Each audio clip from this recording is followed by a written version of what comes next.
You boy, you know what time it is, nigga. Better watch how you step in, yeah. But that was my nigga, yeah.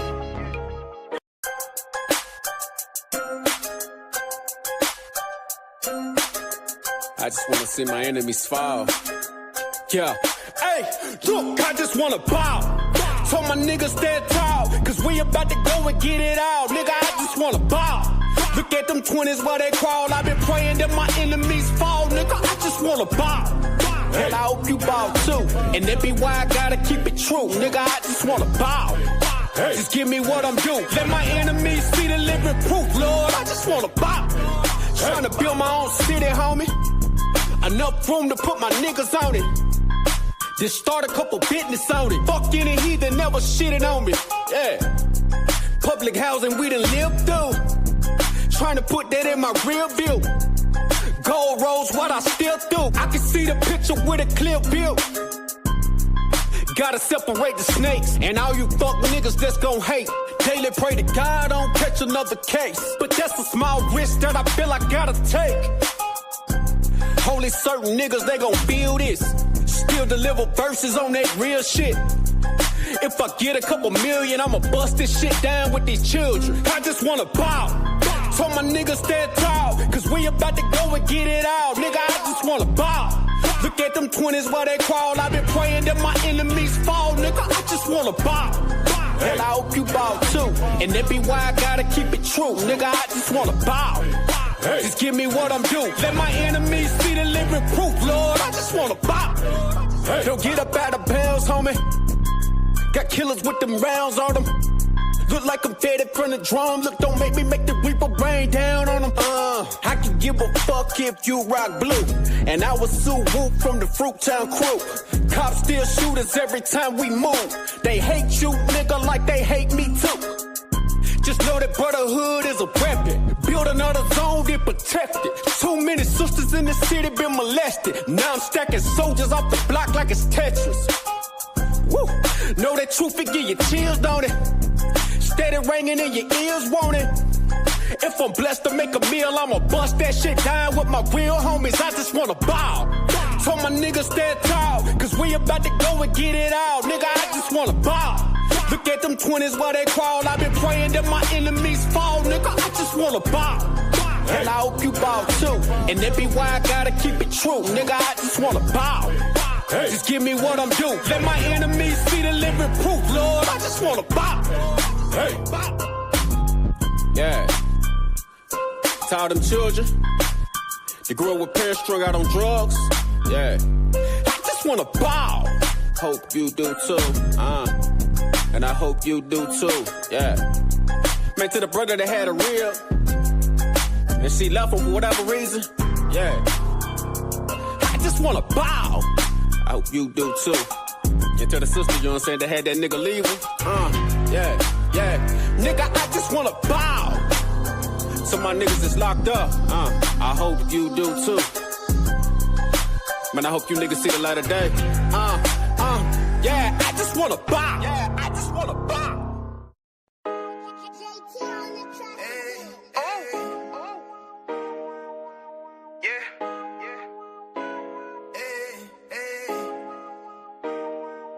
You boy, you know what time it is, nigga. Better watch how you step in, yeah. But that was my nigga, yeah.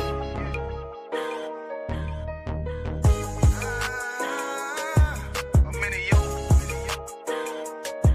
Got my nigga Ramon with me. But that was my niggas, it'll be an honor. You know what I'm saying? Under commanding general.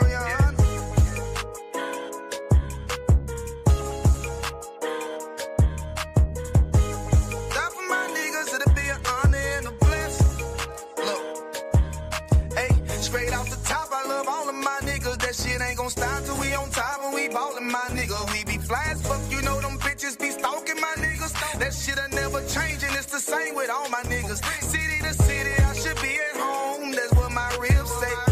But bitch, I'm grown. I'm in these streets and closed caption. Niggas know we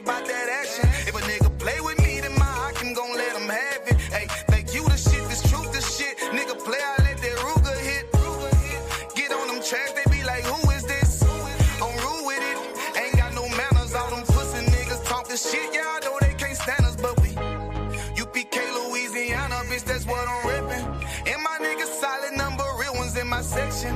If you wanna get down, put your boots on, start stepping. Brotherhood is a weapon. Brotherhood is a weapon. Better watch how you stepping, cause brotherhood is a weapon. If I die for my niggas, it'll be an honor and a blessing. Better watch how you stepping, cause brotherhood is a weapon. Brotherhood is a weapon. Better watch how you stepping, cause brotherhood is a weapon. If I die for my niggas, it'll be an honor and a blessing. Better watch how you stepping, cause brotherhood. I lay my life down right now for all my sisters and brothers, because I love them. I see them dapping and hug them. It's amazing to see how well we adapt from the struggle. Born again from a life of sin, trapping together. My mind frame was to kill my own kind. Feeling inferior, waking up ready to die.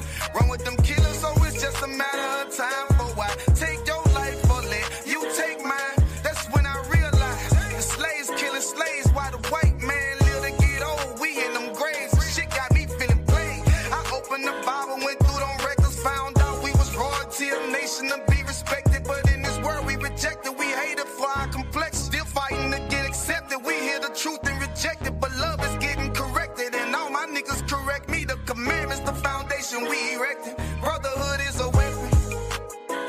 Brotherhood is a weapon. Better watch how you stepping, cause brotherhood is a weapon. If I die for my niggas, it'll be an honor and a blessing. Better watch how you stepping, cause brotherhood is a weapon. Brotherhood is a weapon. Better watch how you stepping, cause brotherhood is a weapon. If I die for my niggas, it'll be an honor and a blessing. Better watch how you stepping, cause brotherhood is a weapon. Hey, hey. Hey, hey. Shalom, y'all. Bashim Shabrakatah. Can y'all hear me? Shalom Yahweh, Shalom Yahweh. What's good? What's good? Shalom Yahweh, Shalom Yahweh, Shabrakatah. What's going on, sis? What's going on, sis? What's up? What's up, priest? What's going on? How you doing, Adawan?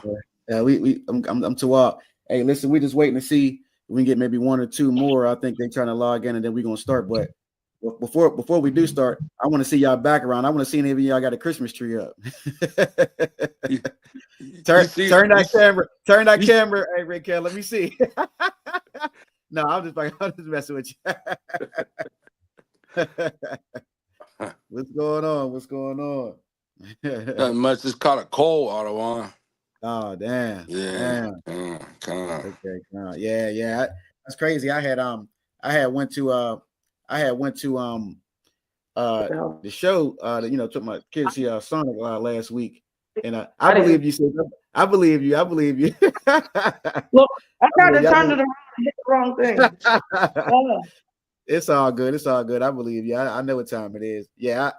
I went to go I took my son to see that Sonic last week, and everybody, every kid in the movie theater was coughing, man. It was crazy, but it actually was a real good movie, man. It was really good.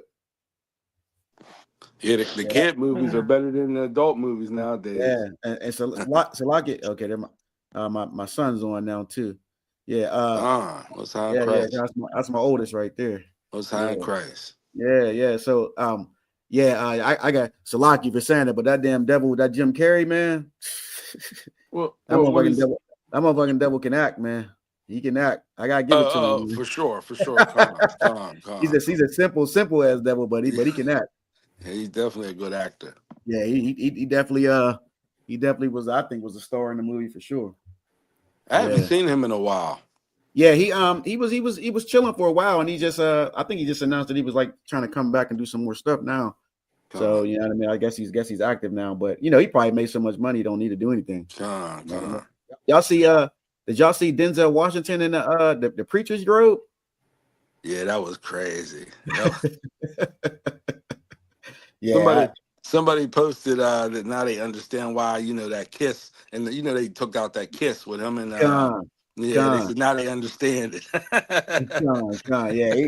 Yeah, as great as he is, and I think Denzel is probably the best to ever do it.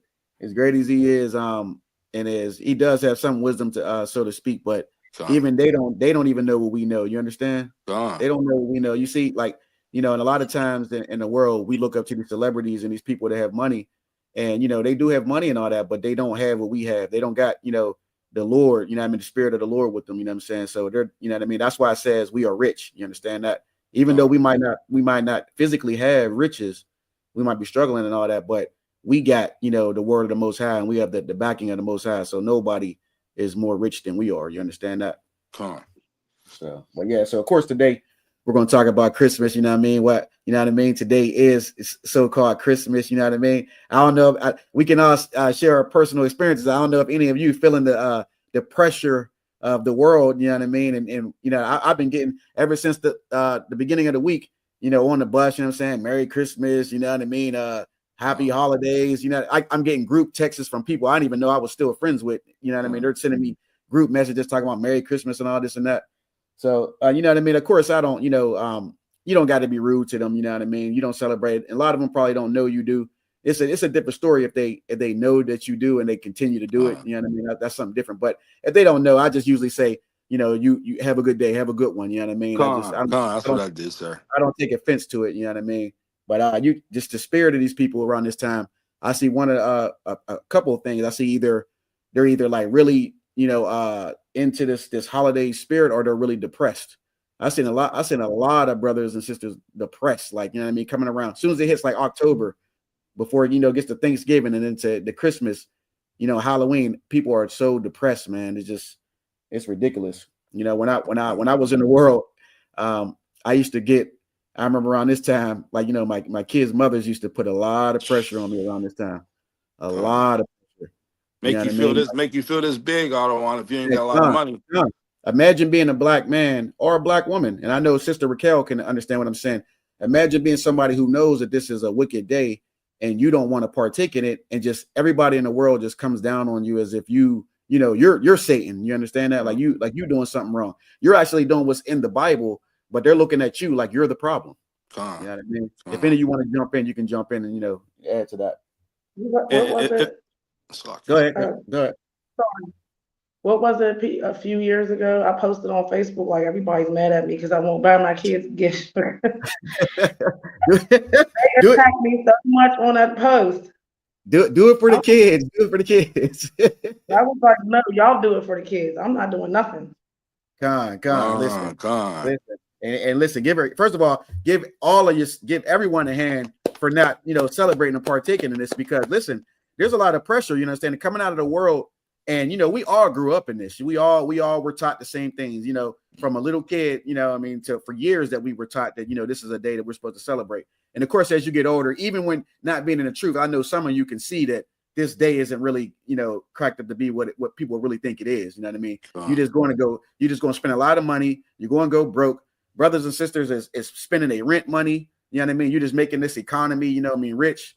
So it's nothing to, you know, and what kills me, you know what I'm saying, if I could, y'all, is that you got 364 other days of the year that you can buy gifts and stuff like that. Why do we have to do it today? You understand that? There's no law that says you can't, you know, buy a gift. There's no law that says you can't use Christmas wrap. I mean, not Christmas wrap, but wrapping paper. You understand that? But doing it today is where the problem is. You understand that? Because this is a so-called appointed feast. You know what I'm saying? Appointed by who? The goddamn devil that the Bible speaks about, the oppressor. You understand that? This is his day. And this goes way back to ancient Babylon, ancient Rome, and all that. We're going to get into all to today. We're going to pull scriptures as well. But I don't know if any of you want to share any of your personal experiences, like what you got going on. You know what I mean? I don't know if any of you feeling any heat from this. You know what I mean? You can go ahead and, you know, drop what you got. My house is empty. I feel Give her a hand. Give her a hand. That might be the best way to do it, sis. Listen, that might be the best way to do it. You know what I mean? And listen, it can be very difficult, especially if you're just coming into the truth, you know, because you're used to having family around, not being alone, and that feeling of when you look around and nobody's there. If you're in the world, you might, you know what I mean? Oh, Most High in Christ. What's up, brother? What's going on, Mike? You got brother Mike joining us. What's going on, brother? What's going on, brother? Priest officer Crumb, go on. I got you. Listen. Whenever we're all speaking, just keep your mic on mute, and then whenever you got a question, just raise your hand, and I'll let you speak. You know what I mean? So that's how we doing it or whatever. So if you ain't speaking right now, just mute your mic for me, please. But anyway, yeah. So, having that feeling of being alone, you know what I mean? It could mess with you. You know what I'm saying? If you're coming out of the world, I can completely understand that. But again, we're doing this because the Most High says it's, Christmas is unlawful. You understand that? And the Most High says that. This is not Priest Officer Kwame Gowon's words. You know what I mean? This is not. Go ahead, brother. Go ahead. Slack you, sir, if I may, Ahead, not to brother. cut you off, but when I first got in the truth, I always had to remember that it's just one day. Once Right. this day is over, everybody forgets about Christmas, even the God. Christians. It's all, you know what I mean? So if you could just make it through the day, not celebrate, as the years go on, it'll get easier and easier. It's no big deal. And what that priest is bringing out is extra heavy because it really isn't as big as people make it is. And really, all you're really doing is just, boosting up this economy and making, the white man's rule more solid over you for real. That's all you're really doing. I'm gonna type something in real quick because I want to see how much they expect to generate this year from Christmas. Give me 1 second. Let me see. I would guess I would guess African Americans, Blacks, Hispanics, and African Americans got to be at least 1 trillion. I mean, it's something crazy. Hold on 1 second. Let me see. Give me 1 second. Let me get into Google and type it in. How much will Christmas make this year? All right, here we go. I'm about to share this with y'all real quick. I just want to show y'all, how evil the damn, the pressure is. Give me 1 second. I'm gonna share my screen real quick. I typed it in on Google. Can everybody see this? Yes. The National Retail Federation predicts that the total holiday sales in the United States in 2024 will be between 980 billion and 989 billion. You see, this is you look at numbers like this, right? And then you wonder how is it possible for Blacks and Hispanics to be in the terrible conditions that they're in? I mean, if all this money is being generated in America and all over the world, why are we so impoverished and in terrible conditions? You know what I mean? Go ahead, brother. Go ahead. And if I may, that's just one holiday. And we ain't even talking Thanksgiving, Valentine's Day, New Year's, birthdays, and then if you pile on the Christian church, the money you give to them every week. That was an excellent point he just brought out. Excellent point. Because listen, I think the Christian church makes what was it like? Was it 99 billion or something like that? It was something crazy. Just on black, we ain't even talking Hispanics, just black people. It was something like that, sir. And listen, and that's a direct reflection of our own neighborhoods. They're right on every corner. They're on every corner in every neighborhood. Yet you still got brothers and sisters sleeping outside on the curb in front of the church. You know what I mean? All that money, if I may, sir, Salaki, all that money should go to the commanding general Yohana. You goddamn right. He'll show you what to do. Give him a hand. Give him a hand. You damn right. You damn right. Because he's the man that will know what to do with it. You understand that? He ain't going to be riding around in 3 private jets. You understand that? He's not going to be riding around in a Hummer and walking around in Gator shoes. You understand that? Listen, you know what I mean? So we know what the pastor is all about. You understand that? So let's look. We're going to jump into this first. All right. So I'm going to throw something on the screen. And we're going to talk about the background of this Christmas and how it started, and we're going to pull scriptures, of course. All right. So let me first, let me share my screen. Give me 1 second. All right. So I don't know if some of you may know, some of you may not, but any of you familiar with where most of these pagan traditions started at? Anybody know? You take a shot out of anybody. If I were to guess, sir, ancient Babylon. Khan, that's exactly right. What the priest is bringing out is exactly right. Ancient Babylon. We know that ancient Babylon was the first world power, and the king that reigned over Babylon was Nimrod. You can find out about him in Genesis. Nimrod was the first king on the earth, and he went against the Most High God, and he had the people following him. They had a wicked system set up. A wicked, abominable system set up against God. And America is that new system. It's just a offshoot of ancient Babylon. You understand that? Now, I'm going to read this here. It says, according to some, and this is not according to, we know this is true. This is just what they say in Google. The Christmas tree tradition originated with the belief that Nimrod, a figure from Jewish and Christian tradition, would visit an evergreen tree on the anniversary of his birth.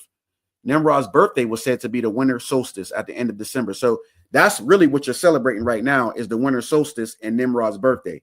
Of course, when the Christian church consolidated and came together and joined with the pagans, to get the pagans to come together in the church, they accepted the pagan practices. You see what I'm saying? So the only way the pagans would join the Christians was if they would allow them to, if the Christians would take on their practices. So this is where this stuff originated from. Remember, the Babylonian priests and those pagan priests back then, that's what I'm talking about when I say the pagans, because that tradition passed down from Babylon to every other kingdom, to Rome, to Greece, you know what I'm saying? And to America today. You see it today. The evergreen tree. After Nimrod's death, Semiramis, who was his mother and his wife, this was his mother and his wife, claimed that an evergreen tree grew from a dead stump, symbolizing Nimrod's new life.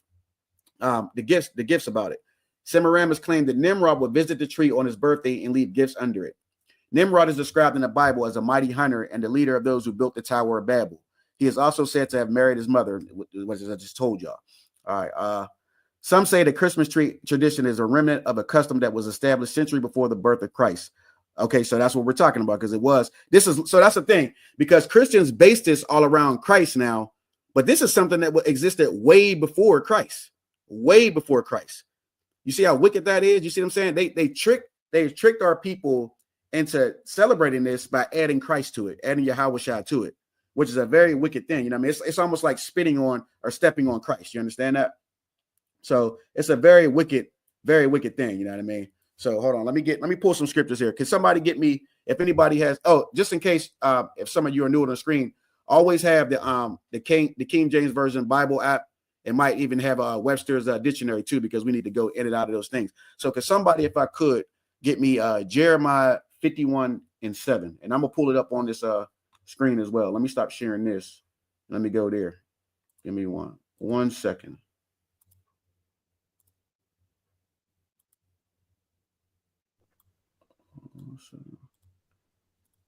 If anybody got it, you can just go ahead and start reading it. I got it, Otto, if you need it. Go ahead, priest. This is the book of Jeremiah, chapter 51, verse 7. Babylon have been a golden cup in the Lord's hand. Right. That made all the earth drunken. Right. The nations have drunken of her wine. Therefore, the nations are mad. All right, Khan, excellent, priest. Anybody beside priest officer Ron, anybody want to take a shot at that? Take a shot at it. I can take a shot. Go ahead, brother. If I could real quick. This is my oldest son, Elijah. Nice to meet you. Nice to meet y'all. Go ahead, son. But basically, I would believe it to be Babylon obviously is not following the law of the Lord. You're damn right. Everyone else sees what's going on within Babylon, and they want to take pleasure in what they're doing there. And basically, they're turning them away from God. You're right. Give him a hand. Excellent. And what he brought out is heavy, because, again, Babylon is the start or the center of these things. And a lot of people might not know that America is the new Babylon. You understand that? But Babylon is the reason that all the rest of the world have taken on these things. Christmas started in Babylon. New Year started in Babylon. You know what I'm saying? Birthdays and all these things started. These, just in case you didn't know, the Babylonians really are just a stock of the Hamites, which is the so-called Africans, the Egyptians, and so forth. These were the first people to bring this wickedness on the earth. You understand that? So when they talk about the Babylonians and stuff like that, they're just talking about more Africans. They were called Babylonians because they were in a certain region, and they were called by the name of the region they were in. But these are Africans. This is the seed of Ham. You understand that? So what he said was exactly right. And the rest of the world is drunken, meaning we have taken on the practices of the Babylonians. If you celebrate Christmas, you got a Christmas tree in your house today, you are celebrating the worship of Nimrod. You are celebrating what the Babylonians worship. And then it passed. Remember, when that kingdom fell, the Romans or the Greeks came into power under Alexander. Alexander went and conquered different parts of that world, all over the world. And then that spread to Greece. And then after the Greeks, the Romans took charge. You understand that? And then it passed to Rome. So it just keeps passing on down and down and down to different kingdoms. And it's just been the same thing. Now they might change the name, but it's the same practices. So what Nimrod's birthday, the worship of Nimrod's birthday was way back then is just Christmas today. They just changed it. And we're going to get into what it was called in Rome and so forth too. So that was excellent, Elijah. That was a good breakdown. You were right. And then what does it mean when it says, therefore the nations are mad? Anybody want to take a shot at that?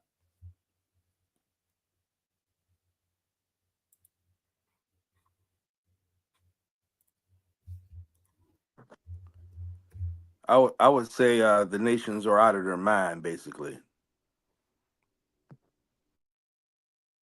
The thing I want y'all to understand too, it's very easy, and what you just said is right, but it's very easy for if you're reading the scripture, don't be afraid to go into that, Webster's dictionary and look at a word, the definition. It'll make you understand it a lot better. You understand that? So I'm gonna show y'all something real quick. So it's going to really, show you exactly what it's saying. Give me 1 second. Let me present this. All right. Something as simple as the word mad. Somebody read number 2 for me. I can go ahead. Completely unrestrained by reason and judgment, unable to think in a clear or sensible way. See, that's what it means to be mad. And that's exactly what it is, that definition. If you're celebrating any holiday or doing anything, any practices of the ancient Babylonians, that's exactly what it's saying. Completely unrestrained by reason and judgment. You don't have good reason and judgment. You understand that? Unable to think in a clear or sensible way. And like, again, being a priest in the Isupk and, being in this truth, I know some of us brothers and sisters are coming out of the world.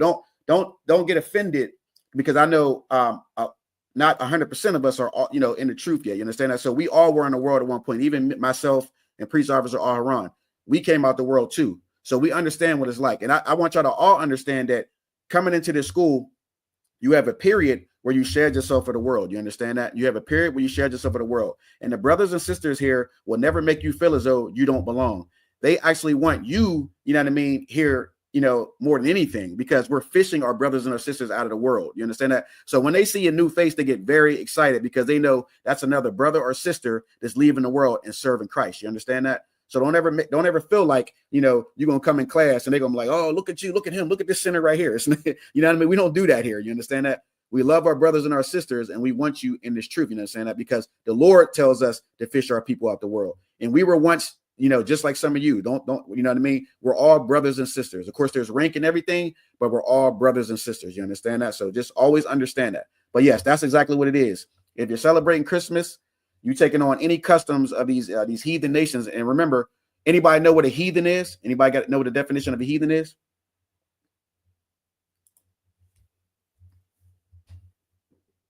Anybody take a shot at it? Yeah, if you're speaking, make sure you unmute your mic.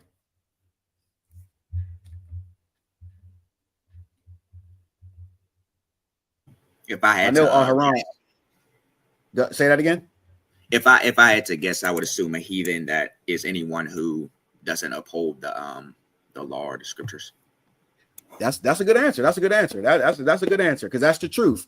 But to break it down in simpler terms, it's just somebody who's not an Israelite. Anybody who's not an Israelite or not an Israelite so-called people or so-called Israelitish, but anybody who's not the 12 tribes of the nation of Israel is a heathen. So that answer was correct. You're right. That's excellent, Elijah. Excellent. So that was a good answer. All right. So let's get the next scripture. Let's get Jeremiah 10:1. Somebody pull it up for me. Matter of fact, I'll just let Aaron, you go ahead and pull it, because I know you can get them up there quick. And I'll put it up on the screen too. Khan. This is the book of Jeremiah, chapter 10, verse 1. Hear ye the Salakia. Hear ye the word which the Lord speaketh unto you, O house of Israel. Keep going. Verse 2.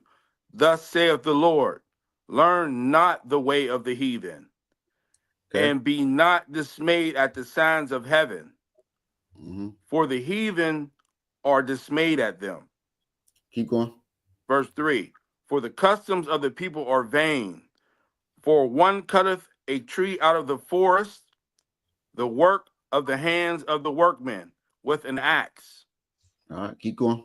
They deck it with silver and gold. They fasten it with nails with hammers, that it move not. All right, you can stop right there. If I could, somebody else other than Priest Officer Aaron, anybody want to take a shot at that? The way of the heathen is to celebrate Christmas. Right, Con, sis, you exactly right. And this is, and notice how it says at the beginning, it says, "Hear ye the word which the Lord speaketh unto you, O house of Israel." And this is very heavy just in itself right there, because why? Because the Bible is only for blacks and Hispanics, First Nation man and woman. It's not for nobody else. So it's not talking to the so-called white man. It's not talking to the so-called Chinese or Japanese man or the Arab man. It's talking to everybody on this screen. You understand? Everybody that looks like us and is of the 12 tribes of the nation of Israel. That is the house of Israel. All right.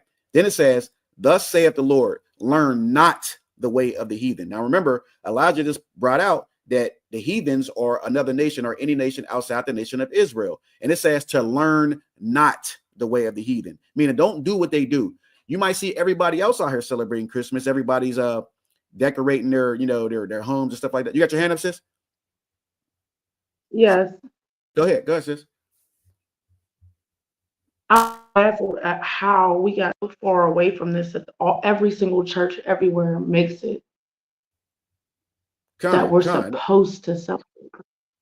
Well, that's a good statement you made. How does it say not to do it, but every church preaches to do it and does so using the scripture? I'm just really baffled. Yeah, Con, listen, and what you're bringing out is heavy, because the simple answer to that is they don't follow God. You understand that? They don't care to serve the Most High. They care about lining their pockets. That's what it's about. And what makes it, anybody want to take a guess what makes you rich in America? How do you get rich in America? Deception. You damn right. Lying to your people. That's how you get rich.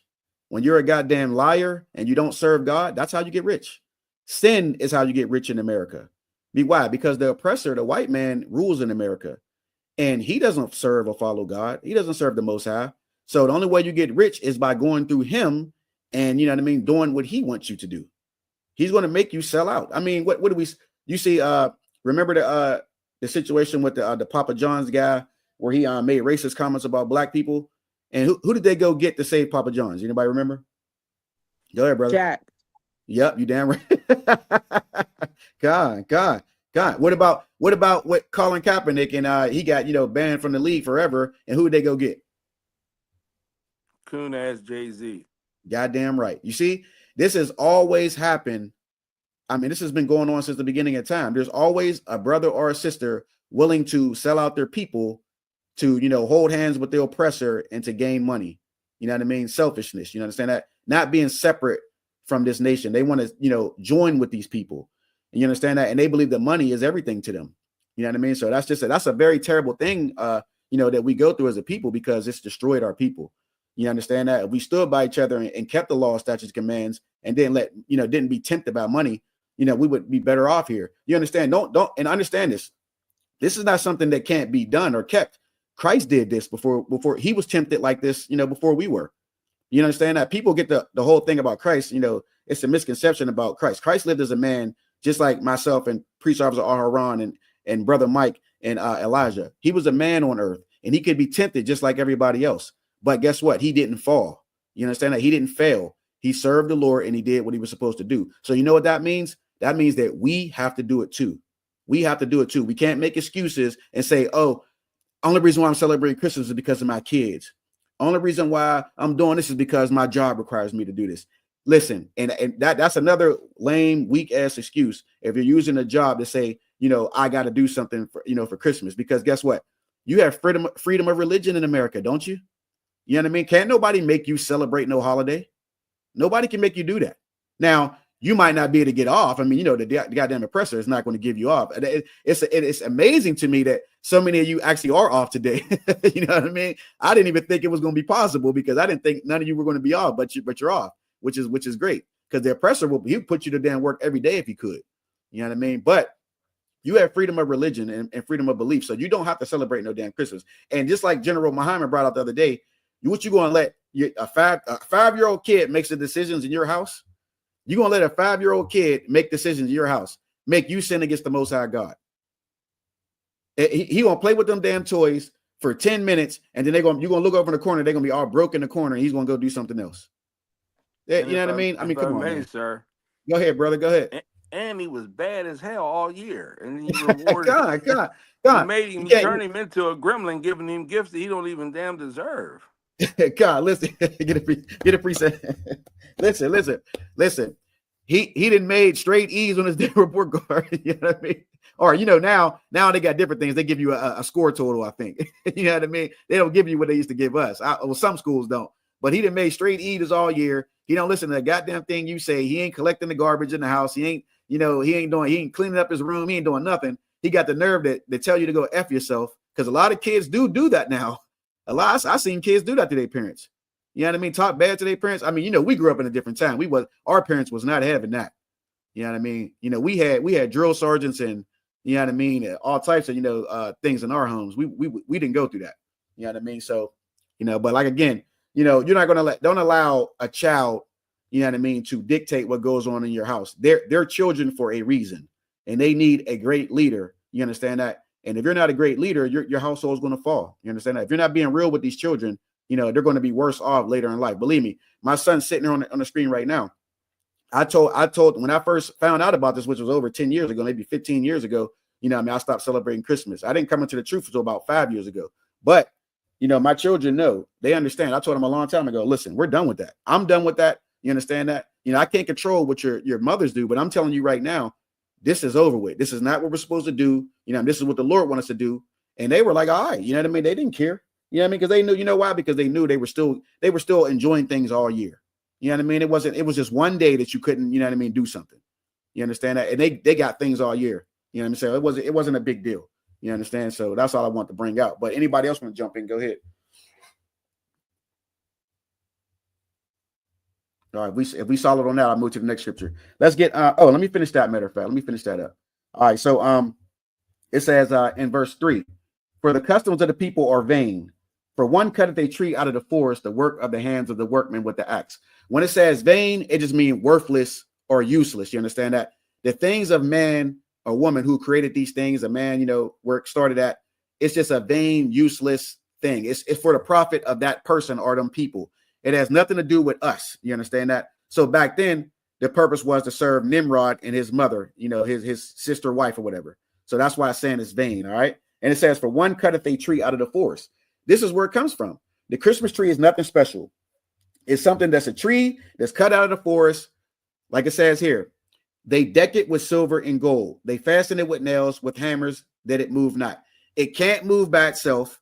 It can't speak. It can't hurt you. It can't talk. Nothing. It can't do anything. You understand that? It can't do anything. It's just a pagan, idol, false god that was created by a man. And this is something that people put up in their house on December 20th. Some people put this shit up in September and leave it up till June. I mean, I know people to do that. You know what I mean? Haran, you want to jump in on that? Soon as they get that turkey off the table, the tree goes up. Con. It's like a whole, like I said, from the time of like September all the way till like February, it's just this dark cloud. You know what I mean? It's just this dark spirit, this dark cloud. You know what I mean? But yeah, that Christmas tree, man, I've seen people leave that up for a whole year. Like, you know what I mean? Like they just love the thing. But it's about nothing. It's useless. It's vain. You know what I mean? It's nothing to be worshipped. It's something that a man created. That's why in Jeremiah 10:1 all the way down, it talks about the Christmas tree. That's what it's talking about. So anybody ever talk to you about Christmas and why you don't celebrate it, you say, well, listen, the Most High God's against this, and you can show them this verse here. You understand that? But again, once you pull it for them or show it to them, they're gonna say, oh, well, you're interpreting that wrong, or you know what I mean? I do it for the children, or this is the best one right here. That was way back then. That was, that doesn't count now. You know what I mean? That was way back then. But the Lord says, I do not change. For I'm the Lord, I do not change. You understand that? So what they gonna say next? Well, let me go talk to my pastor about it. This is what that's what my grandmother said. I can't even get my grandma to have a conversation. See, it'd be crazy. I don't even want to go into that. It'd be crazy, man. It'd be crazy. But all right, let's get the next one. Let's go to Deuteronomy 4:19. Deuteronomy 4:19.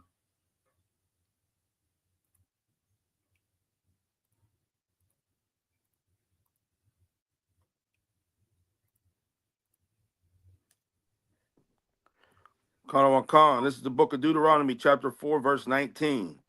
Mm-hmm. And lest thou lift up thine eyes unto heaven, and when thou seest the sun and the moon and the stars, even all the hosts of heaven, shouldest be driven to worship them, Mm-hmm.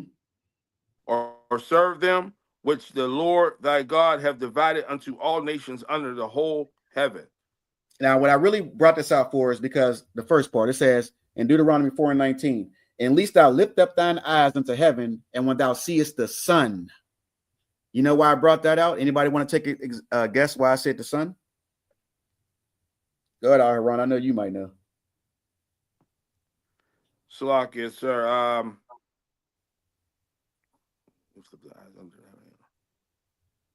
Those are all the things that he created, sir.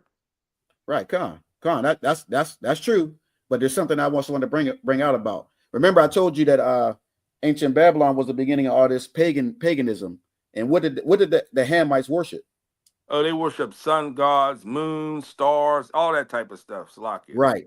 Right. So Nimrod was recognized or worshipped as the sun when he was dead, so to speak. And when you worship Nimrod or Christmas and all that, this is all originated in sun worship. Even what day do most people go to church on? Sunday. You think that's a coincidence? Mm. You see how they fool our people? You see what I'm saying? And it was Emperor Constantine who changed the original Sabbath, which was Saturday, you understand that, to Sunday. Why do you think that is? To throw the Israelites off. So we're not right with God. You damn right. Have you sinned against the Most High God? Our sin means their rulership. Do you think they're really going to tell you the truth about what's going on? Hell no. They want to stay in power. Wow. You can't listen to nothing the oppressor say. They want to stay in rulership over you. So they're going to teach you everything under the sun, literally, that's a lie. You understand that? And they got you worshiping the damn sun on Sunday. And you're worshiping, like I said, Christmas is the worship of Nimrod, who's the sun god. There's another Persian god called Mithras, who's a derivative of Nimrod. That was the sun god. You go into Roman and Greek culture, you're going to be worshiping Zeus and Jupiter and all these different things, which is all sun worship. And in Egypt, it was Isis, Osiris, Horus. These are all the same things. It's all the same things. So that's what this is about, sun worship. That's why the Lord says in Deuteronomy 4:19, at least thou lift up thine eyes unto heaven, and when thou seest the sun, the moon, the stars, even the host of heaven. That host of heaven is talking about when you look up in the sky and you think something special of the moon, the sun, the stars, and when you get into that stupid ass astrology, astronomy and all that, when you one of them brothers and sisters that think, oh, because you're a Gemini, that you have a certain personality, you know what I mean? because you're a Libra, you know what I mean? Or you're a what is it? What's the August? Leo. This is why I act this way, because I see this one sister online does this all the time. I'm a Cancer, so this is why I'm this way. I'll be like, man, this is what that's talking about. This is what that's talking about. It's foolishness. It's foolishness. It has nothing to do with anything. You know what I mean? It has nothing to do with anything. But the Lord says, when you worship these things and serve them, which the Lord thy God hath divided unto all nations under the whole heaven, he goes on to say that, this is a pagan thing. This is something that, he gets angry at. You know what I'm saying? He does not want us worshiping things that he created. Like Aharon brought out, these are things that the Lord created. Why the hell are we going to worship the sun? We're going to worship the sun over the person who created it. I mean, just think about that. Just think about that.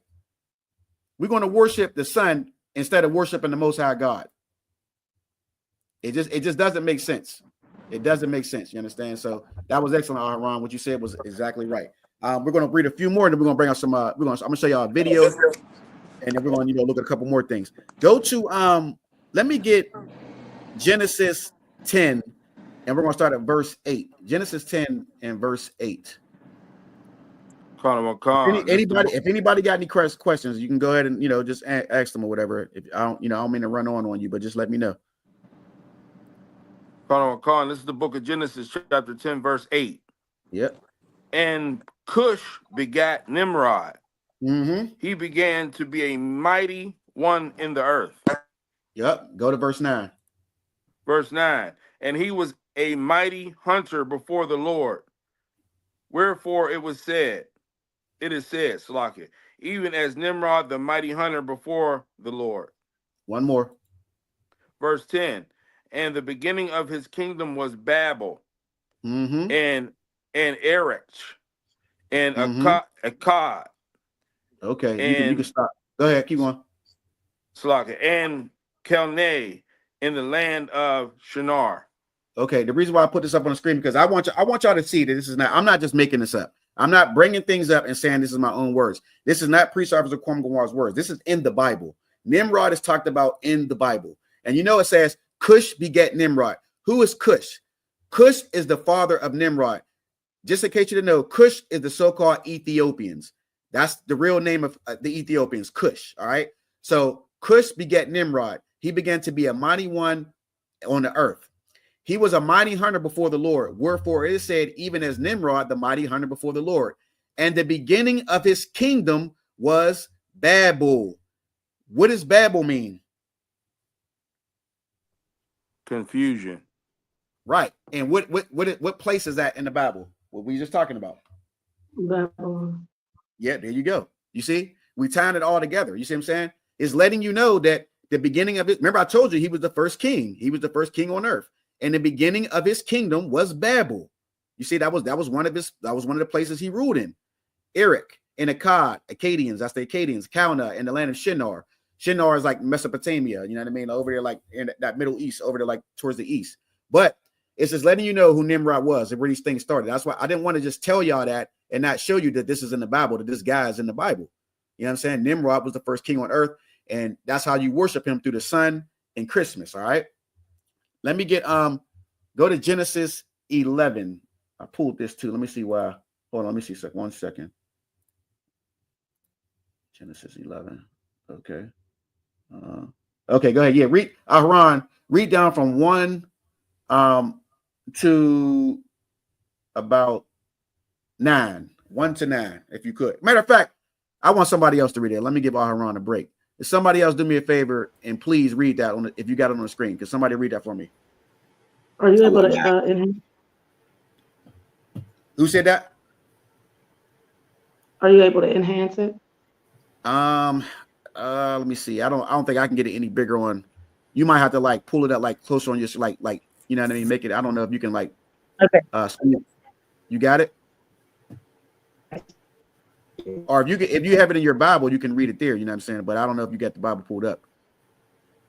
If no, not, I'm not somebody else. Yet. Okay. Okay. Anybody else have it on the screen? Can they do it? Yeah, I got it. Okay, go ahead, Elijah. You can do it. Yep. Genesis chapter 11, verse 1. Yep. And the whole earth was of one language and of one speech. Right. And it came to pass, as they journeyed from the east, that they found a plain in the land of Shinar. Yep. And they dwelt there. Excellent. Keep going. And they said one to another, go to, let us make brick and burn them thoroughly.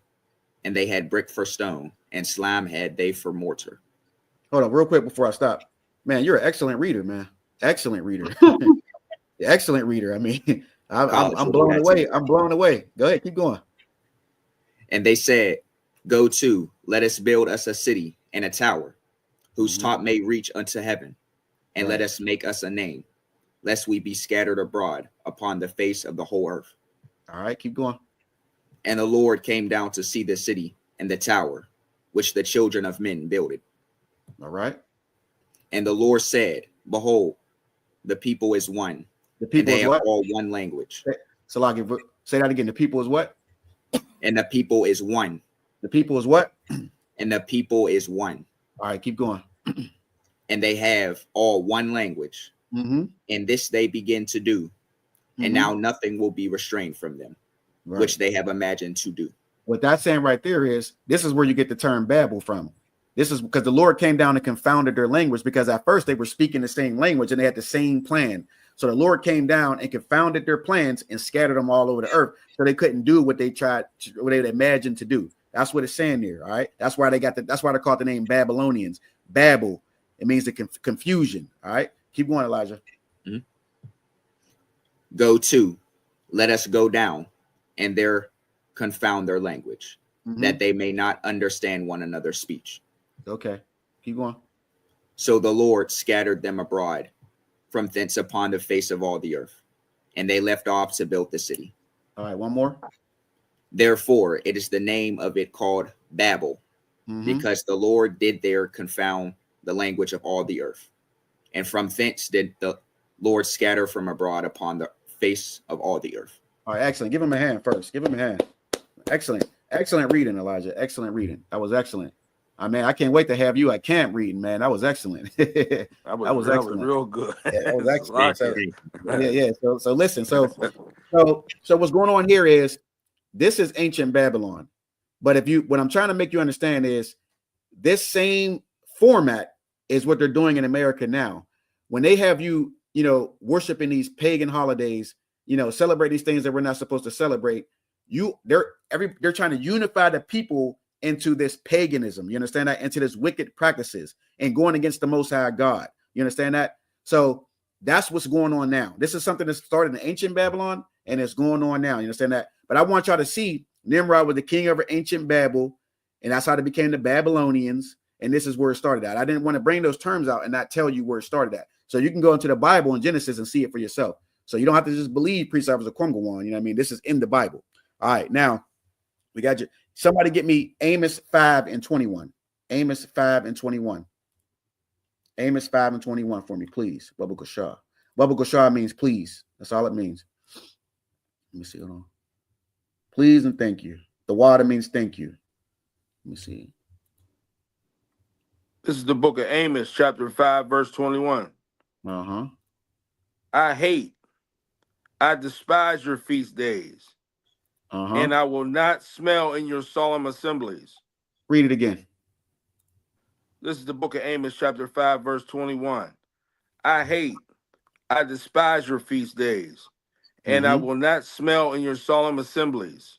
Excellent. Yeah. So this is in the Bible, y'all. This is in the Bible. This is not our words. And I know we brought this up before for some of you who have watched this class. The Lord says he despises these feast days. What is a feast day? Christmas is a feast day because why? Not only is it gift giving and presents, you're going to do what? Have a meal, right? With your family, right? Thanksgiving is a feast day. You understand that? Halloween is a feast day. You're going to feast on some candy, right? Your birthday, you're going to eat what? Cake and ice cream, right? These are all feast days. New Year's, you're going to get drunk and party and celebrate Janus and have a feast day. If you don't know, Janus is the god that's worshipped in New Year's, because Janus, that's where January comes from, Janus. You understand that? So all these different days are rooted in celebrating some false god. And the Lord says what? We're going to pull that up next. Exodus 20:3. Aharon, get that ready for me. Exodus 20 verse 3. But the Lord says he despises your feast days, and he will not smell in your solemn assemblies. The Lord doesn't give a damn about your Christmas. He don't care about your birthday, even though you want to make it, you're something special. You want to make yourself a god on your birthday. Niggas is walking around pinning money on their shirt. You know what I mean? This is, you know what I mean? Niggas are walking around and pin money on their shirt and their birthday. It kills me, right? I see brothers online when it's their birthday. It's a real niggas day today. Oh yeah, wow. Us a real niggas day today. The same nigga that got paperwork for snitching. He's a real nigga, huh? Yeah, okay, I got you. What did General Muhammad say? I see something in you. I see something in you. You know what I mean? Yeah, listen, you got that for me, Aharon? Khan, this is the book of Exodus, chapter 20, verse 3. Go ahead. Thou shalt have no other gods before me. Read it again. This is the book of Exodus, chapter 20, verse 3. Thou shalt have no other gods before me. It's up on the screen, brothers and sisters. This is what those holidays are rooted in. You're worshiping a fake, a false, and idol god. And the Lord said in Exodus 20:3, thou shalt have no other gods before me. None. You understand that? On your birthday, you cannot make yourself a god. Christmas, you cannot celebrate and worship Nimrod and his son. You understand that? Halloween is the worship of Sam Hain or something like that, or what the practices of the ancient Celts. What else? What we got? Valentine's Day. I know some of you sisters love that Valentine's Day. You know what I mean?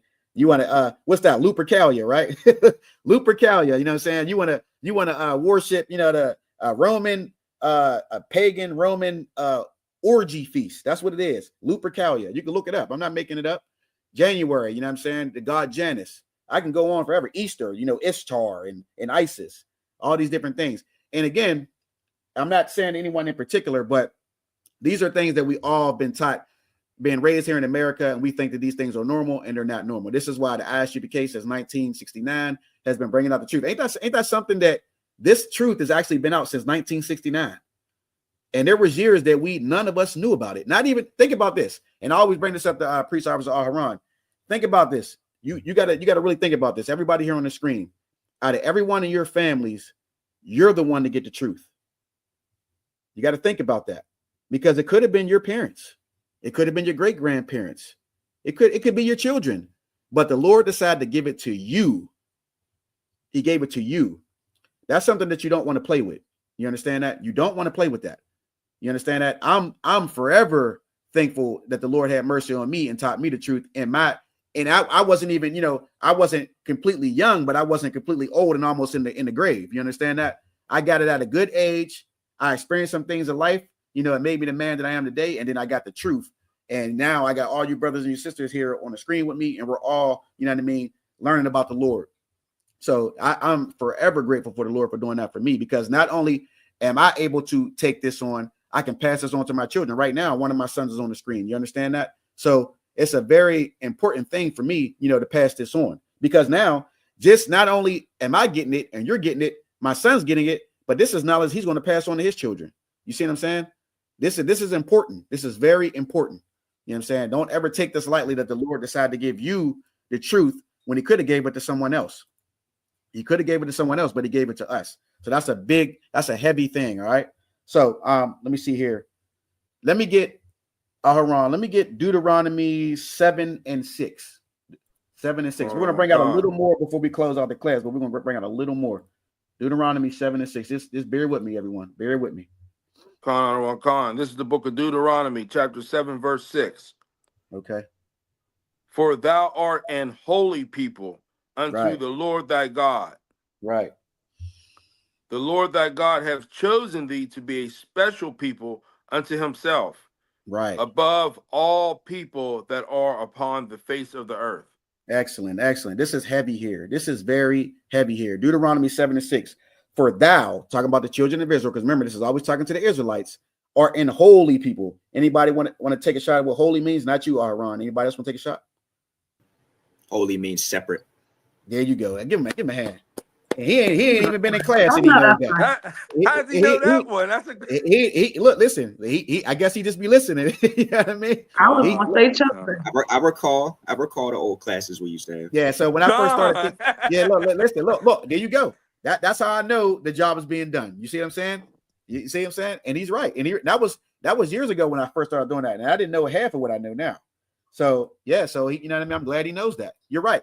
The Lord expects the 12 tribes of the nation of Israel to be holy and separate. So you know how the Christian puts that holy word out there? They give like a mystical, you know, Christianity version of it. But no, holy means to be separate, meaning we have to separate from the people of the land.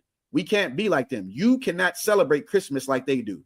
You understand that? You can't do what they do. I don't care what situation is going on. We can't be like them. That's what that's saying.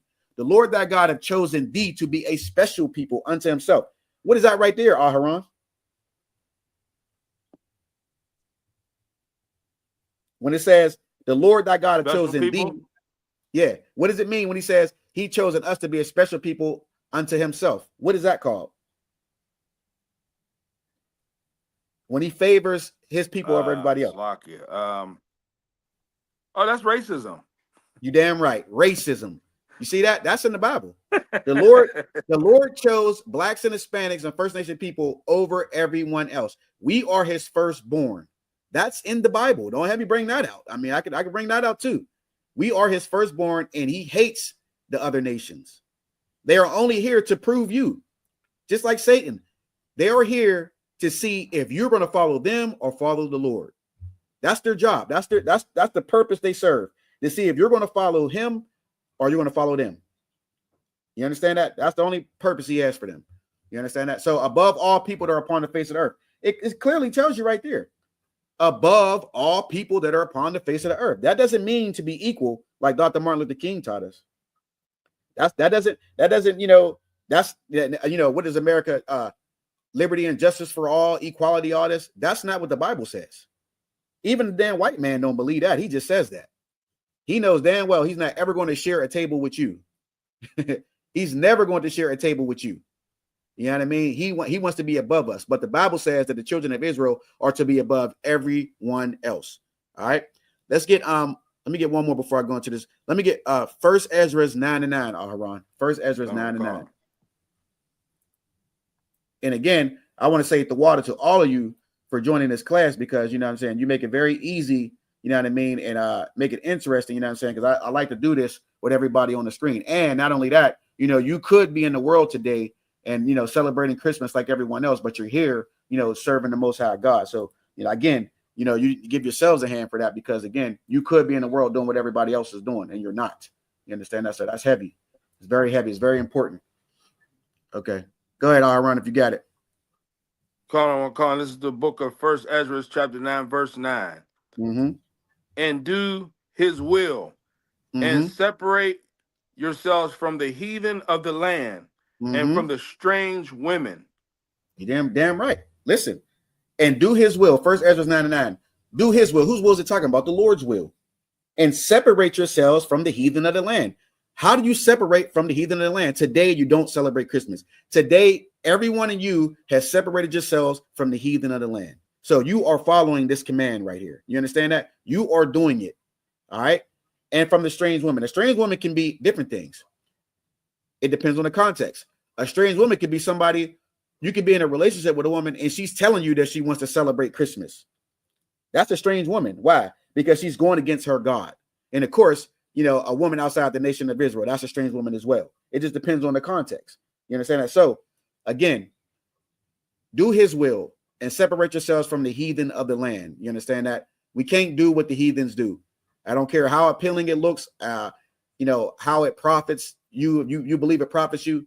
The Lord does not want us to do it. All right. So let me see here. There's something else I want to bring out. Now, let me pull up here. Let me share my screen real quick. Present this. Got a few more things before we jump out of here. Remember we talked about Nimrod already. Now let's get this one here. Somebody, if you can read the first paragraph of this Sol Invictus, if you could. Somebody different than Aharon. I'll take care of it. Go ahead, brother. Go ahead. This whole first paragraph? Yeah, just that first down to where it stops at them. All right. Sol Invictus was the official sun god of the late Roman Empire and a later version of the god Sol. The Emperor Aurelian revived his cult in 274 AD and promoted Sol Invictus as the chief god of the empire. Right. From Aurelian onward, Sol Invictus often appeared on imperial coinage, usually shown wearing a sun crown and driving a horse-drawn chariot through the sky. His prominence lasted until the Emperor Constantine legalized Christianity and restricted paganism. And before you go on, see, I just told you about that. This is like that Constantine was the one who changed, Sunday, the Sabbath day to Sunday. That's why we go to church. That's why you go to church on Sunday. All right, keep going. The last known inscription referring to Sol Invictus dates to AD 387. Although there were enough devotees in the 5th century that the Christian theologian Augustine found it necessary to preach against them. All right, excellent, Elijah, excellent. So basically what's going on here is, this is where, it started in Babylon, right? It started in Babylon. Then it left Babylon and went to like ancient Greece and ancient Rome. So then it became, the sun worship was Sol Invictus, all right? So that's another version of what we're talking about. Now I'm going to show you one more. Let me stop sharing this. And let me share another one. Let me see. Now we're going to get into what I know some of you might have saw this in class the other day. Aharon, you can go ahead and do this one.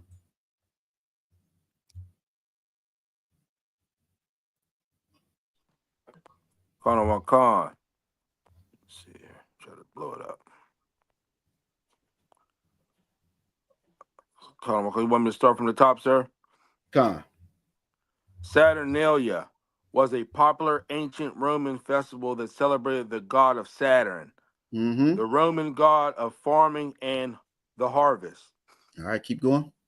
When it was celebrated, originally celebrated on December 17th, the festival was extended to include the week leading up to the winter solstice. They got that winter solstice. They got that winter solstice again, Nimrod. See, this is stuff in the past now. See, go ahead. Good. By the 1st century BC, the festival lasted 7 days, from December 17th to the 23rd. Keep going. What it celebrated. Saturnalia celebrated the promise of a spring harvest and the temple of Saturn. Another false god, Saturn. Remember that Saturn. That's, that also is the same reason why a lot of brothers, they don't know this. When you get married and you put a ring on your finger, that's the worship of Saturn too. There you go. Keep going. How it was celebrated. The festival included a religious ceremony in the temple of Saturn, a public banquet open to all, a sacrifice of young pigs at the temple. Good night. It's like, hold on. Temple. Look, that's the white man's favorite meal right there. Is that goddamn pig.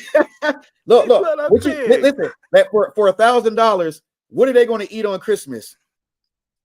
Ham. You goddamn right. Give her a hand. Give her a hand. Give her a hand. Give her a hand. Give her a hand. Keep going, Aharon. Good night. Loosening moral rules and allowing activities like gambling. Okay, now gambling is not temporarily liberating.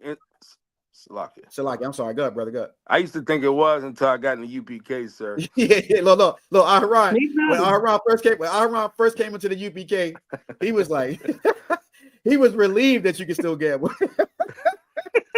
Listen, so just so y'all know, it's not illegal to gamble.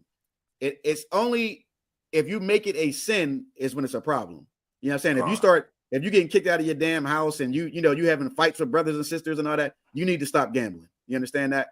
But it's not a sin for you to gamble, just to let y'all know. When it says loosening more rules, that's talking about just like what it sounds. Loose. Like you one of these sisters running around here loose, throwing your vagina out to everybody just because it's Christmas. You know what I mean? Seriously, are men out here running around having sex with whores because it's Christmas and you get drunk and can't think no more. You smoking weed and you want to just have sex with whatever you see. Listen, I'm gonna be honest with y'all, right? I'm gonna be honest with y'all. When I was in the world, I remember one time being down at Arts, right? Everybody know. Don't act like y'all ain't never been to Arts, because I still go to Arts sometimes. You know what I'm saying? But listen, Arts be cracking. Listen, but anyway, I remember being. Yeah, look, she laughing. She knows shit. Listen, look, I remember being in the world. What'd you say, sis? Because we go way back. Yeah. Listen. Look. Listen. I remember this is crazy too, and I'm just being honest with y'all, right? I remember being in the world. This is like probably 20 to 15 years or 20 years ago.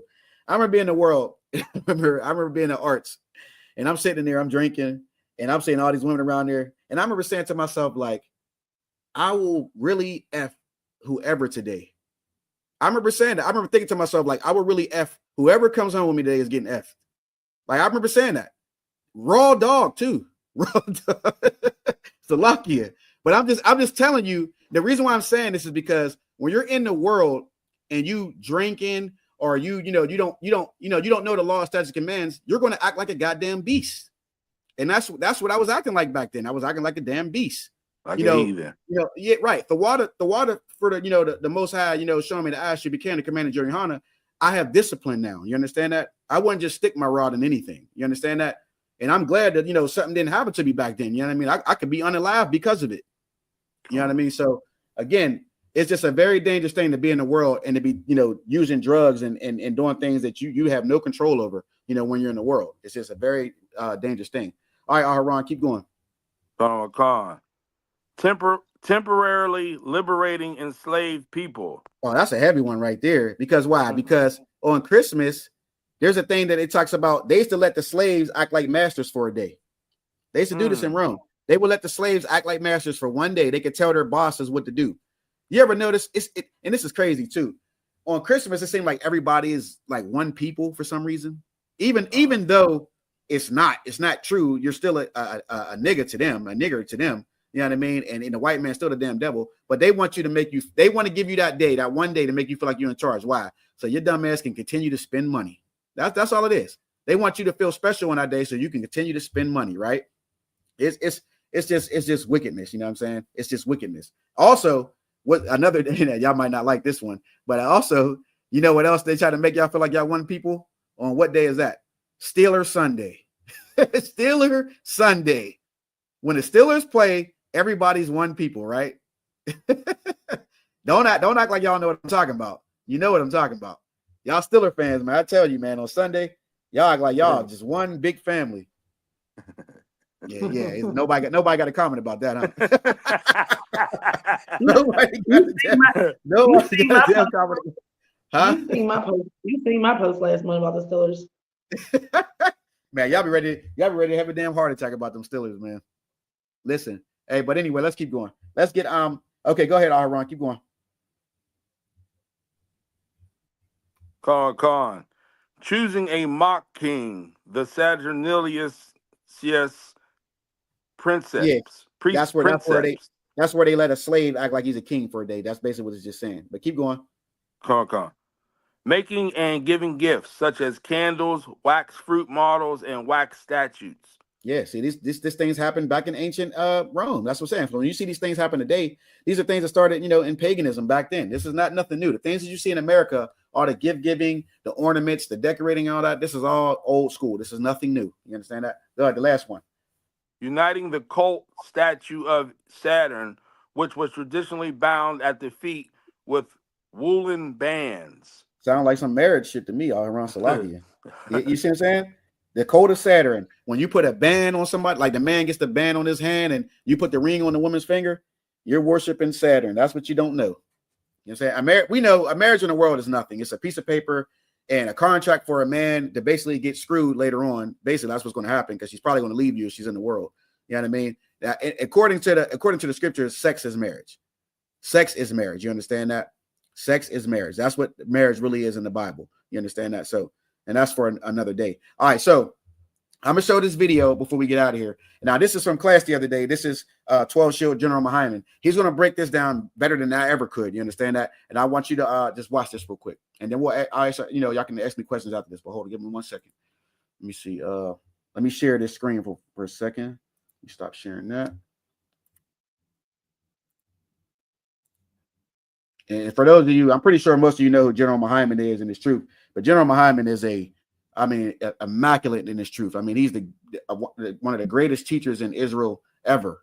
And if you ever want to know anything, all you got to do is just watch his scripture breakdown class Monday and Thursday. I mean, you will get more out of these classes than you ever got out of any school in 1 week. Literally in 1 week. All right, I'm playing. Let me know if y'all can see it clear. Hispanics. They're not going to stay dumb about it anymore. They're going to speak. And that's what this precept is about, young man, Jermaine. Anything else? Keep watching. He's about to break it down. Also, on the topic of Christmas, everything he said is correct. Christmas caroling comes from the pagan worship when they would come to your house to sing you into sex.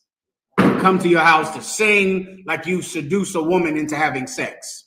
And they would have sex with people by coming to your door and singing to the women in your house or the men in your house, and they would come out and you would let them come in your house and you would have sex with them for the holiday of Saturnalia.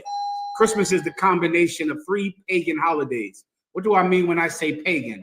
The word pagan means farmer, right? Meaning there were holidays that the common folk celebrated. People who were uneducated, people who just, had corn and cows and goats, and they usually just worshiped anything that was, a cow or a goat. They just worshiped that. Anything that, anything with breasts and milk, they pick some animal and make the animal their god, right? because they believed that the worship of those animals was going to make their farm successful. They worship weather gods because their farm was the success of their farm was dependent upon the weather.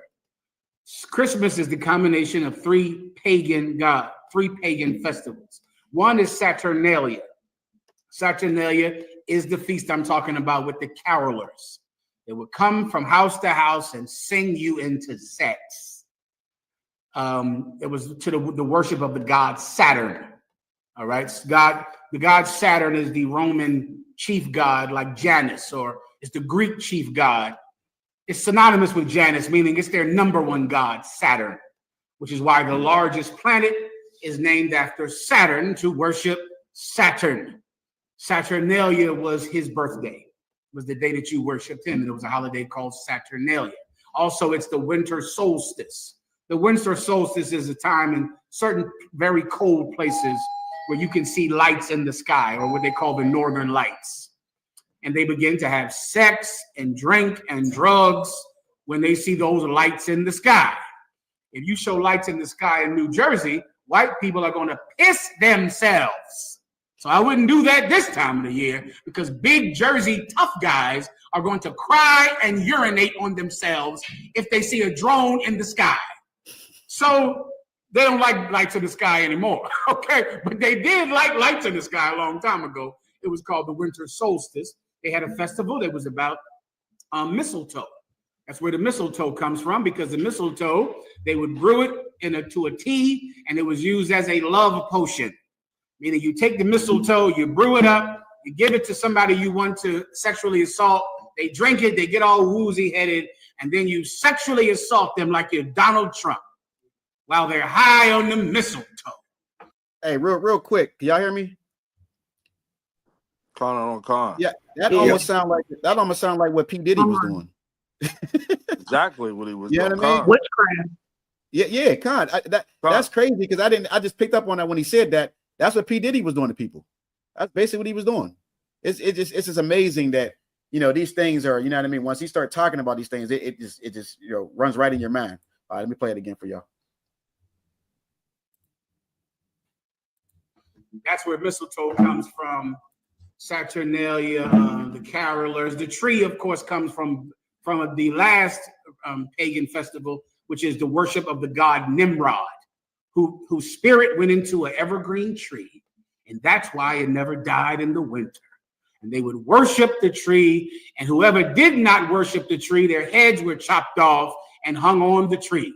So because of that, the communal Christmas tree that was in the town would be full of gold and riches, so that Nimrod's wife / mother could take all those riches into her house. And that is Christmas. You got a few other smaller ones, the Yule log. That's a worship, that's a festival in Germany, which is set up for Saturnalia, where they would burn a big giant log all night and just have sex all around the log all night and pray to their false gods. Yule, look up the word Yule, you'll see the Yule festivals. And that's Christmas, young man. And Pat Robertson knows it. They know it. They just don't talk about it. We do, and we're called a hate group and a cult, because we do say the things that Pat Robertson has refused to say for 50 years. Give him a hand. Listen, give him a hand. You know what I mean? I couldn't break it down. You know, nothing like that. He just basically broke it down for you. You know what I mean? It's very heavy. You know what I mean? What's going on here? You know what I mean? Like, again, you know what I mean? Today, the rest of the world, you know what I mean, is giving their time and their love and their worship to a false god. You understand that? But you brothers and you sisters here today are, you know what I mean, are in this truth and doing what the Lord wants you to do. Again, that's a very heavy thing, you know, brothers and sisters. So, give you, like I said, give yourself a hand for that, because, you know what I mean, you could be in the world doing what everybody else is doing. And I know it takes great courage, you know what I mean, to take yourself out of that and to do what's right. Because believe me, I know there's pressure all coming from every angle on everybody. I know y'all probably still getting texts from people right now talking about Merry Christmas and all that, because I'm damn sure getting them. So, you know what I mean? So again, like I said, the water for everybody tuning in. Anybody got anything they want to say? I got a story. Yeah. So you know how I inboxed you and told you I didn't lose my phone. It was actually stolen. So I didn't have my phone for a few days. My son's father left me with one for me to be able to call and order a new one. It came the following day. I goes to get it activated. Now I don't know if anybody's familiar with the metro location in Homestead, if those race of people are like Indian or what they are, but this guy is so disrespectful. So disrespectful. I have like an issue with him every time I go in the store. Yeah, God. And it's always him trying to scam me out of more money all the time. My son's father used to work for the same phone company, so a lot of times I just call him before I go in there. Like, well, yesterday he tried to charge me a $35 activation fee when it's not even okay to do in their company when your phone is like an insurance, a replacement through your insurance. God. So I'm like, why? And the lady was helping me, but then he comes out and just automatically wants to get money out of me. I'm like, why every time I come in here are you always trying to scam me? Can we just please activate my phone? Right. So now I got to be called bitches and be told to leave the store. Y'all, when I tell y'all, and I just felt like this is so ungodly, but this is how I know I'm still being worked on. Because I knocked everything off this counter. And I'm like, go back to your country. Go back to your country. Then he cussed me out in like their language. And I was like, you can't even speak the language. I belong here. Were you born here? I'm just like, none of your damn business. God. You don't belong here. I don't belong here. This place doesn't even belong here. God. So I leave and I go to the Wilkinsburg location, which is Black owned. On the way there, I'm in my head like, I'm opening a phone store. So our people don't have to go through this type of stuff with these other foreigners every single time. And I'm one of those, my head, every time something happens, I'm gonna open this business. I'm gonna do this. I'm gonna do that. So I get to the phone store. It's Black owned. Sad to say, the owner is, Muslim, but they have a lot of the same beliefs. So we're talking about the incident in Homestead. Another customer comes in. She just left the store with the same issue. This young man helped her the day before, and he was like, when I was partying with them one time, and they said that they can't stand us because we're not unified. Did you cut? Did she cut out on y'all too? You cut. Hey, sis, you cut. Can you hear me, sis? Can you hear me? I can. You cut. I can hear you. Okay, you cut out. Say that again about. So he said he went to this party and with the same people, and they were saying like they don't like us because we're not unified, but we're easy to target because we're not unified. Damn. Right, get gifts. You're still going in and out. I heard that last part though. I don't know why I've been doing it the whole time. Yeah, so I'm just like Satan trying to remember. Go ahead. So I'm like she disconnected. Yeah, she disconnected. Yeah, that's heavy though, because if they know that and can see that says a lot. You know what I mean? And it really isn't hard to see though. It really isn't hard to see. You could just look at the way we kill each other and see that we're not. You know what I mean? You can look at that. But again, sir. Go ahead, brother. Go ahead. That's the old heathen playbook right there. You know what I mean? They know the whole world knows we're destroyed. So what do? They come over here, set up shop in our neighborhoods, and make $1 million in a year on us. Yeah, you damn right. Just like the scripture says, the stranger among thee will get up above thee very high, and that shall come down very low. That's what it's talking about. That's why when you're looking at, pull that scripture from me, Haram, before we get out of here. Well, I'm gonna let her finish if she gets back on too. Let me see. Hold on. Let me see something real quick. Because what she's saying is heavy. That is heavy. Hold on. Stranger. Hold on. Let me see if I can. Find it.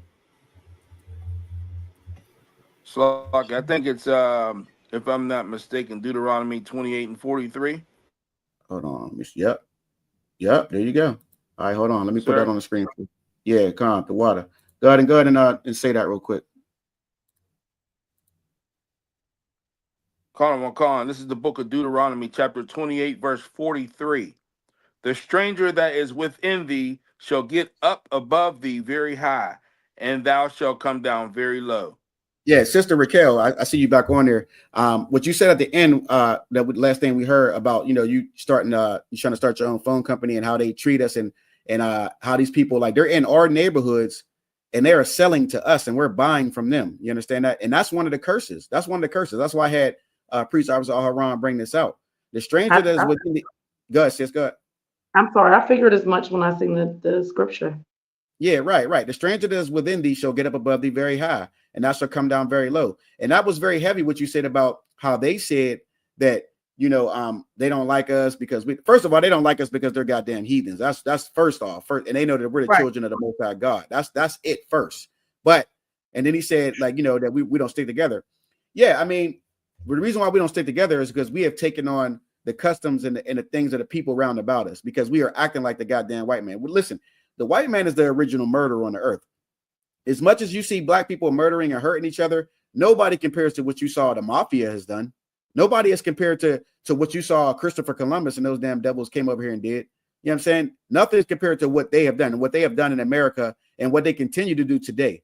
So nobody is like the goddamn white man. The only reason why we're doing this is because we have lost the understanding of these scriptures and we are following them. That's why we're supposed to separate from these people to get that out of us and to serve the Most High God. Yeah, I know some of you. I know you can. All you people, all you brothers and sisters on the screen can relate because we were all in the world at one time. Some of us are coming out of the world, but you don't think like you understand. You know who you used to be, but a lot of you don't think like that no more because you come out of the world. You understand that? So so it's very easy to back then. I mean, if I smoked weed back in the day, I used to think that, it was okay to do that. Now, the man that I am now, I couldn't even imagine doing it. You understand that? Because I'm a different person now. The Lord put a spirit on me and I know it's wrong and I would never do it again.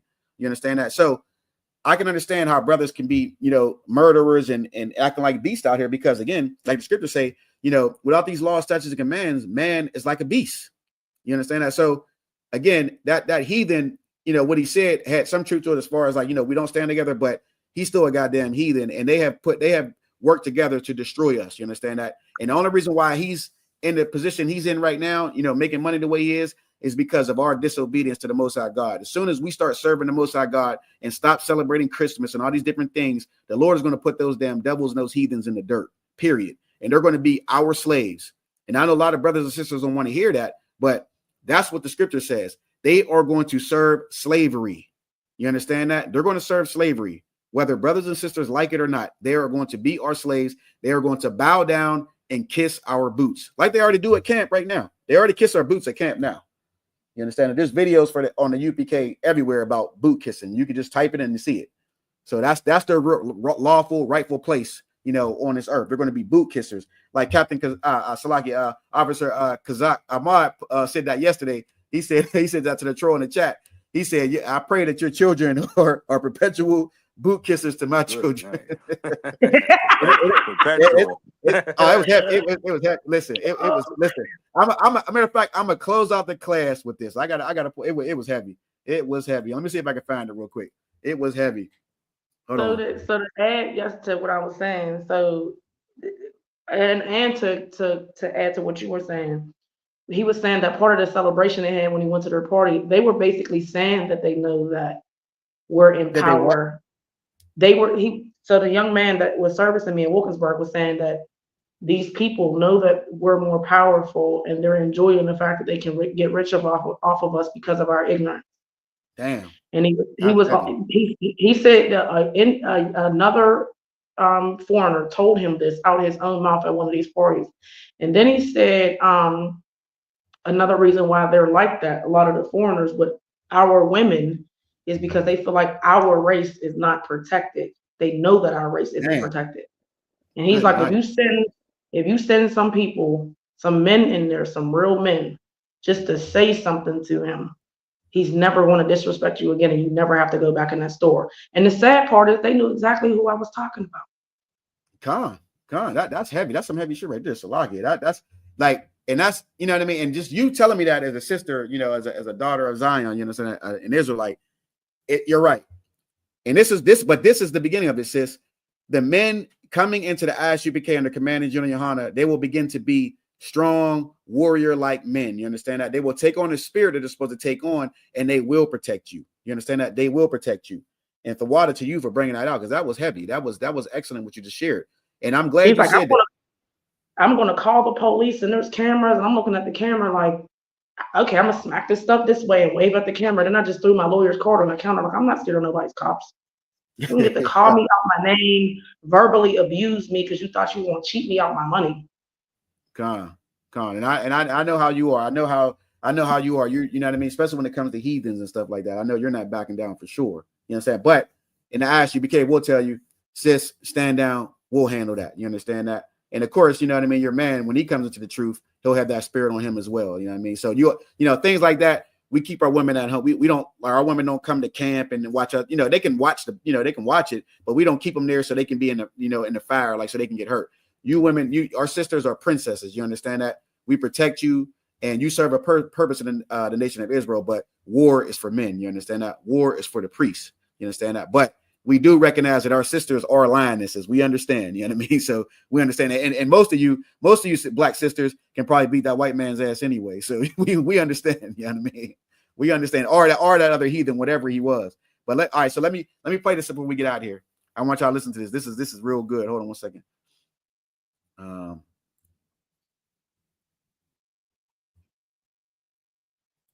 Hold on once. Let me share it real quick. Hold on 1 second.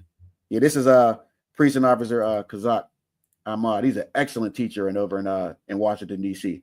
You got to catch his class. Jesus. Hold on 1 second. Here it goes. Olivia, are you celebrating Christmas? Right.